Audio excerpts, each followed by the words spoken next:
Hello, friend, and welcome back to the show. I am excited to just be with you here today. I've had such great feedback to the episodes that we've released so far, and I'm really excited about all of the episodes that are to come. So keep the feedback coming. If you haven't left a review over on iTunes, please do, or of course, go and shoot me a DM on Instagram. So, today I wanted to talk about the idea of fear and how to overcome it in your business. Now, I recently had two events happen in my personal life that made me think about the topic of fear and how that could translate over into the exploring that idea of fear and how it comes up in our business. So I want to share first the two instances that came up for me recently. So first up is a county fair pageant. So, in our county here in Middle Tennessee, it's very common for a lot of my friends around town. We live in the suburb of Nashville to have their daughters participate in the county fair pageant. Now, none of us are on any kind of pageant circuit or anything like that.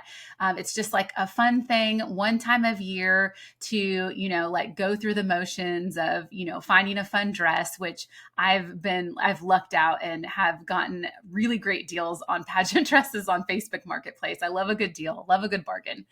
And go through the process of, getting a dress, getting hair and makeup done, practicing your walks, and like going on stage for the big show.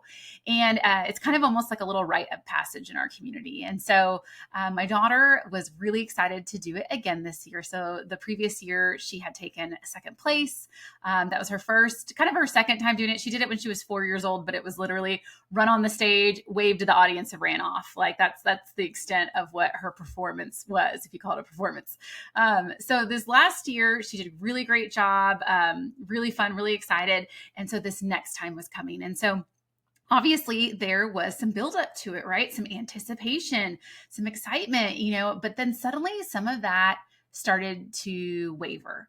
And in the days and weeks coming up, we were talking about it. And I was very much, I think, taking on the role of the protective mama bear, where I was like, okay, it's going to be great. We're going to have so much fun. Like I was really spending a lot of time invested in talking about the process of the fun we were having and less on the competition part, the like someone's going to win and someone's going to lose kind of factor. And, I even Googled, I'll be totally transparent, where I was even Googling like how to prepare if your child is not the winner of the pageant. Cause I was like, what other tools can I arm myself? Because I really wanted to do this in a way that was healthy and that kept the fun part of it, that didn't like harm her self-esteem, but also like realizing like, you don't always win at things, right? So it's just this weird balance, we're trying to walk through. And I even laughed at myself because, the moms and the parents, of generations before us had no Google, had no things. They just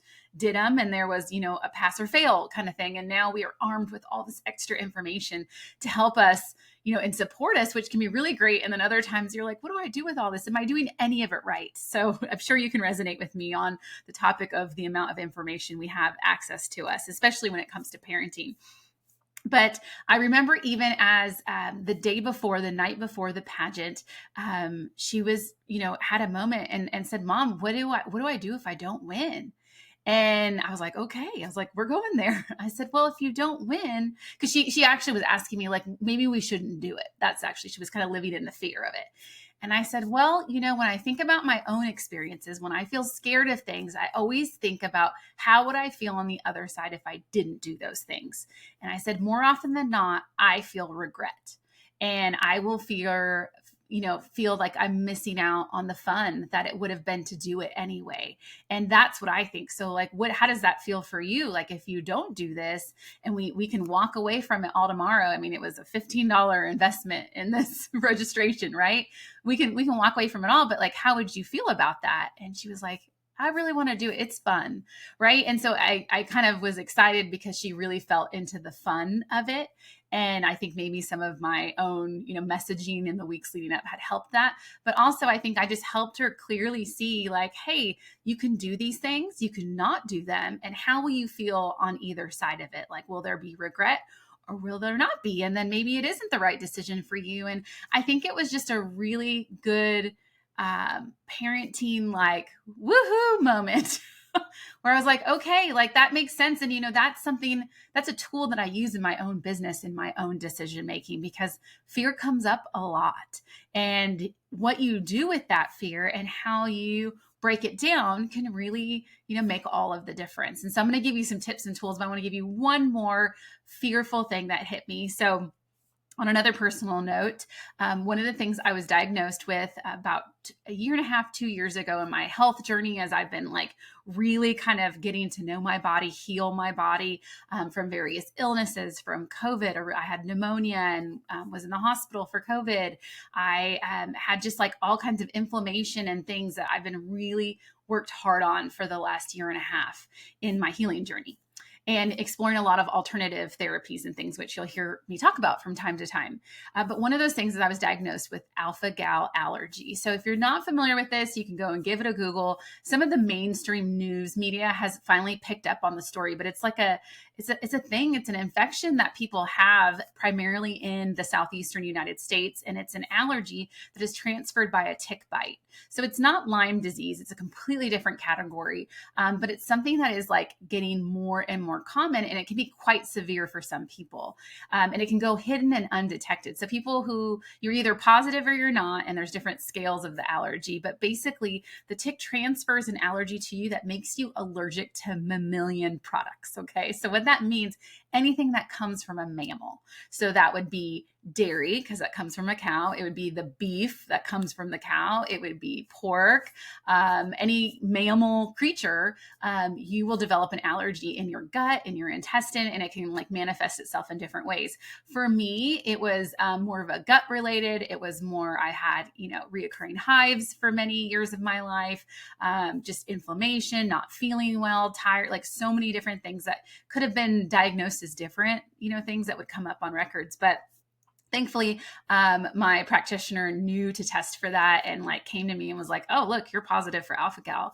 Like you're on this part of the scale, which was more on the moderate, which means I don't need to carry an EpiPen. Some people with more severe allergies, any kind of contamination with mammal products, like if their chicken is cooked on the same grill as a steak, they could go into, an anaphylactic seizure. Like it's very, very severe, and they have to avoid and make sure you're not contaminated. So anyway, so there's a lot that goes into it. And so in my health journey, I have done lots of detoxing, lots of supplements, just like lots of other practitioners I was referred to come to a place where I feel really good, feel really healthy. I'm able to eat in moderation a lot of mammal products now without like a lot of adverse reactions. And so I don't have to be as careful maybe as some people. And it's been a journey. Okay. And so I tell you all that because last week I had gone out into the garden to pick some tomatoes for our dinner, for a salad to go along with it. And I came back in, we had dinner, whatever, cleaned up. I went to take a shower that evening. And as I was undressing, I found 2 tick bites on me and the ticks themselves. Okay. And my heart sunk because all I could think of is all of the work and the pain and suffering, like mentally, physically, like all the things I had gone through, only to think, oh my gosh, this is going to ruin everything. Like the fear that my allergy would spike again, that, I was going to feel terrible again. Like there's just so many fears that went through my head. And I did have an immune reaction. Hopefully not anything worse. We'll find out more. But I already saw my doctor. And so I'm, getting support in those areas and stuff. And I'm believing that my body is, miraculous and can heal itself and knows exactly what to do with those terrible, terrible ticks. But my husband said a statement to me that he meant very like casual, right? Like more matter of fact. And it sunk into me. And I realized the fear I had felt after hearing it. And that was, he said to me, he's like, well, you need to stay out of that garden now. Like you need to stay away. Right. And that little seed planted in me. And in the days since then, I started developing a fear of what is one of my favorite places in our home and in our yard where I gather so much inspiration. I now had a conflict with this place in this setting and this now fear, which was very rational, right? Like that's likely out. It's right near the woods. It's right where I'm sure a lot of ticks and like brush and all kinds of things are, right? It's very normal. And I was like, oh my goodness, like there's a chance that I will be now apart from that for the rest of the season. And that felt terrible. And I even got choked up as I was journaling and writing about it. I was like, what is the problem here? Like, what are you, I was asking myself questions, which I'll stop and pause right now to tell you. That's a really great tip I can share with you when it comes to fears, when it comes to like exploring your feelings or asking questions, is to get out your journal and write it down on the paper and let your intuition, let your inner voice answer it for you on the page. And my inner voice kind of told me, it's like, because that's your sacred place, that's your home out there. Of course you would feel such great sadness, with that fear as well of being away. And I really, like, after recognizing that, I thought there's no possible way, right? Like if I were to do the little black and white of like, what would I live with if I like lived into this fear and believed I can't go out into my garden now, versus like, how would I feel if I like ignored that fear or put that fear aside and faced some reality or faced some other facts and spoke to myself in a different way. And I was like, that's like not even an option on the table for me to do that. I was like, I also kind of faced the facts. I was like, I live in a area that there are going to be ticks in my life. There is just what it is. And I cannot live in fear of that happening again, of my health. I can do my best to support myself. Like these are the facts, right? These are the black and white truths that fear can sometimes cloud that exist, right? And so I was like, I'm going out there. And I was kind of like facing my fears on the same day I was reckoning the idea that, oh my gosh, I didn't realize that one comment he had made, I had really like sunken into in my heart and had like made me really sad and even added more to my like negative energy that had kind of followed me in the days since the tick bites, which I should tell you too, I can only imagine, like I had a really bad rash that developed as a result of those 2 tick bites, which is why I ended up going to the doctor to get some support. I can only imagine how much more mental kind of energy, negative energy was probably going through my body that probably could have even stressed my body more to create that reaction. I really, truly do believe that. And so today I actually feel much better. And I went out into the garden and I picked a new bouquet of zinnias that were in full bloom. I definitely checked my body from head to toe, knowing like, hey, something could have got on me, but like, these are the practicalities of what I can do to support myself, but I'm not going to keep myself from the joy and what the benefits that I receive on the other side. So those are 2 examples. Now I want to go and talk through some things that might be coming up for you that you don't even realize in your business when it comes to fear. So the number one thing that I see and that I have experienced myself is the fear of failure, right? The idea that your business is just not going to succeed, that all your effort, all your time, all your energy, your heart, all of those things are just going to completely go to waste, right? And I think that the biggest thing that has helped me overcome this fear, or when I get into those weeks where I'm feeling this, where I'm like, is this really ever going to pay off, right? Or is this new idea I have, like, is it ever going to like really gain traction, right?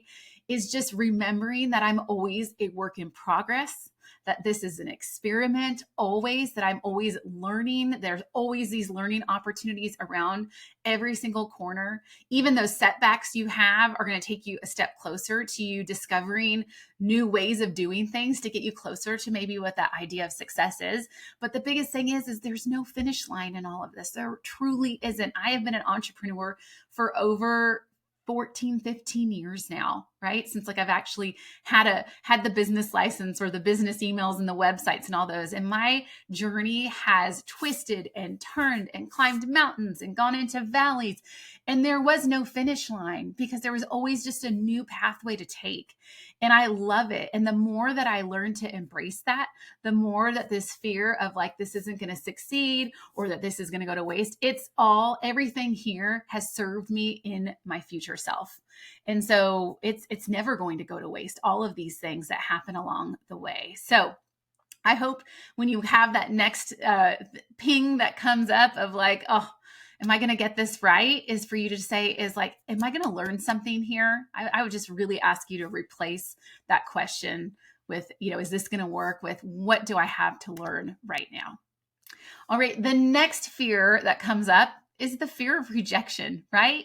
We all want to be liked. We all want more clients. We all want more customers, right? And we can, feel the fear of like, hey, maybe people don't want what I have. Or maybe, you have put yourself out there and people have turned you down, right? I always want to remind you that the rejection that you receive is not a reflection of your own worth.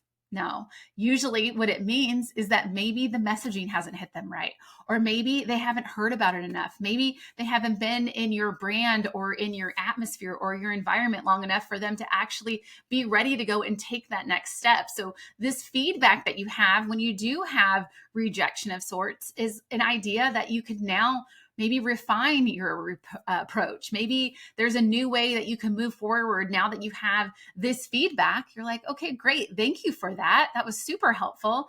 Now I'm going to go try X, Y, and Z. And eventually you're going to go and have your own special little formula to getting it to convert in the right way. It's like one day you're going to wake up and you're going to be like, oh, that's all it took.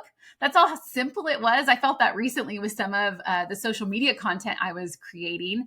I think I kind of banged my head against the wall for a good month or two over the summertime where I just didn't feel creative. I didn't feel original. I'd be inspired. I'd see other content ideas that were out there. And I was like, why can't I get this right? And when I finally just decided to have fun with it and started releasing that fear of rejection, or started already, I started to release the anticipation of how people would react to something. Isn't that so fascinating how our brains can work sometime, where we're already have the beliefs and the reactions of people on something we haven't even created yet? Like, how crazy are we sometimes, right? And how our minds can work and be that complicated. And so when I actually, reworked my idea and said, how can I just have fun and be a creator in this and be creative and just share and just play and just use these amazing tools that have been made available to us. I always like to say that it has never been a better time to own a business and market a business than such as this, because it is actually so easy. The tools and the audience and the people that we have available to us. And when we see that and we recognize that, and think, okay, these are just paintbrushes that I get to pick up that certain day and, paint my little paintbrush and do what I want to do and share my message, share my words, share how I want to be of service to people. Like, that's a lot easier than trying to navigate people's expectations or how I'm already anticipating how people are going to react to something, right? Like, that's going to ruin all the creative juju. So again, fear of rejection, I just want to put it back here, is it is not a reflection of your worth. You are already amazing. If you already had this dream and you were called to it, my mentor, Amber Lillystrom, you can go back and listen to her episode, but she always says the quote, or, one of her mantras is, if the dream is in you, it is for you. Like, it was planted there for a reason. Another great resource is the book Big Magic. I love that, by Elizabeth Gilbert. That's a good one. I've read it actually 2 or 3 times, and it's so fun every single time. And it's just the idea that, like, you are creatively inspired every day and divinely inspired every day. And you choose the ideas that you actually decide to run with, but they're all for you. So anyway, go ahead and check those resources out. All right. The last fear I want to talk about is the fear of taking risks, right? And we all have this fear in like little ways and in big ways, right? You might hesitate to make that next investment in your business, to maybe decide to hire the coach, to join the mastermind program, to join me at my next live event, Bloom and Grow Live, because all of these things are like, oh, but is there going to be a return on investment? Is it going to be the right room for me? Is it going to be right? There's all these fears in these risks. And I want to go and encourage you that growth does require stepping out of your comfort zone. All of those things that I just outlined for you will push you out of your comfort zone. But if you choose to embrace them and the opportunity that is available to you within those options to you, those programs, right? Those events, those people, those networks, right? Those coaches, those mentors, if you choose to see the opportunity and you use it, I can tell you that the payoff for me personally has always multiplied like way beyond than what I expected. And I also want to tell you is that your instincts are really smart and they can really help you make informed decisions. I know when something is calling to me and it piques my interest and I do the research, I check things out. I might go and buy something small from a particular mentor or coach, or, sample something out, right? You can always think about Costco, right? How many of you have ever walked up to the sampler table, right? And was like, oh, that looks kind of interesting, tasted it. Oh, I never would have tried it, but that is delicious. Thank you for introducing that and going on with your, happy self on a Saturday, right? In Costco. Actually, I don't know how happy it is on a Saturday. I probably would say that would be better of a weekday trip, right? It's not as crowded. But I just want to tell you is those little instincts, those little bunny trails that send you on, they are there for a reason. And your instincts, and I can tell you, if you're here listening to this show, you're a smart cookie. You know, and you can sense things when people are real, when they are authentic, when they want to be helpful. So follow those, right? And I can also say to you too, is that when you choose to invest in things and you want to take that risk to do and take that next step in your business, right? I want to tell you that probably 95% of it is actually on you, the investor and the buyer. Because what happens so often, especially as a person, I can say on the other side, who is a deliverer of many products and programs and services, right? I have done everything of my best effort to give you all of the tools, all of the resources, all of everything that you could do to achieve some sort of transformation that I've presented to you, right? But it's up to you to do the work. That is not my responsibility. And it actually can be really frustrating on my side because I'm like, oh, I've given you everything. Like, what is holding you back from actually showing up, for asking for help, for asking for the next step, for doing the next thing? Like, that's on you, sister. And so usually the clients and the customers who aren't doing those things is because there's a fear involved in there, right? I can actually remember sitting down with one of my coaches at one point, and I remember her asking me, like, what is the problem here, Amber? Like, what's the fear? Like, what is holding on to you? And I remember saying, and not even realizing it was coming out of me, I was like, what if it's too successful? And she was like, what do you mean what if it's too successful? I was like, I don't know if I could handle that. Like, that would be a lot more people that I had to keep happy, that I had to, felt pressure from, that I had to deliver for, that I had to, like, just done. Like, I just like named all these lists of like, what happens when I'm too successful, right? And I had built up this idea here that being successful was hard, that being successful meant X, Y, and Z. Like, I had made all these conditions in my brain that weren't actually helpful at all and were keeping me small and keeping me limited, these fears that I had in place. When the reality is, when I could sit down with a journal, like I told you at the beginning of this episode, and when I could just write it down and say, okay, when I'm successful, this is what will happen, right? And I wrote down all of those negative things, like all the stuff. I just let it like get out on paper, get the ugly out on the piece of paper. But then over on the right, I wrote the opposite. What were the opposite statements, the truths that were what actually could happen? I could help more people. I could change people's lives. There would be a ripple effect that would come from the work that I was doing because I put myself out there and started speaking to these different topics that I was exploring that could really help people in different ways, right? Or I could change people's businesses for the better that would only like help provide more for their families and their goals and the things that they had for their own success story. Like, there was so much more on the positive side of this fear and like doing it than there was on the negative side. And I had just let the negative side just really, really like take over all control of my brain power. Whew, that was a lot. I just want to just like address it. There are so many more fears that like just pop up like little popcorn kernels every single day.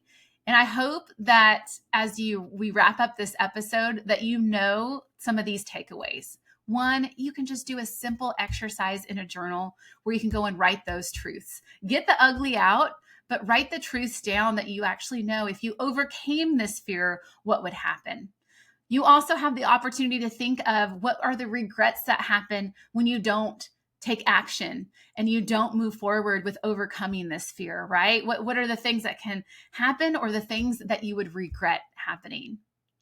I know that you have so much abundance available to you in the coming season. I have so many tools to help support you. I just want to name two of them really quick as we wrap up. The first, of course, is to come join me live in person September 20th and 21st in Nashville, Tennessee. It's for Bloom and Grow Live. We have so many women that are already RSVP'd that are ready to do those 2 days of transformational work. This is really the opportunity to work on your business instead of in your business in the day-to-day. There are so many women that you're going to get the opportunity to collaborate and network with. And I'm actually bringing my own personal mentor and coach, Amber Lillystrom, live and in person, who's going to be leading you through some really amazing uncovering exercises that are really going to help you move to the next step in your business.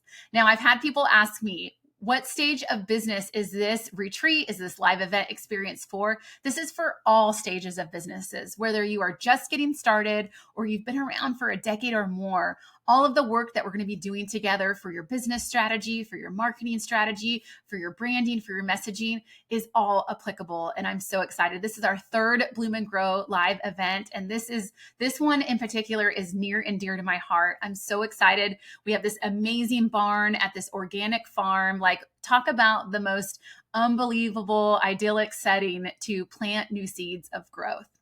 Now, the next opportunity to work with me is within our Invite Abundance Fall Virtual Retreat. It's taking place in late September. If you go over to amberhalsey.com/fall, you can go and get on the RSVP list for that. We have a physical retreat kit that will get shipped out to your door if you're available, and if you reside in the U.S. territories, of course.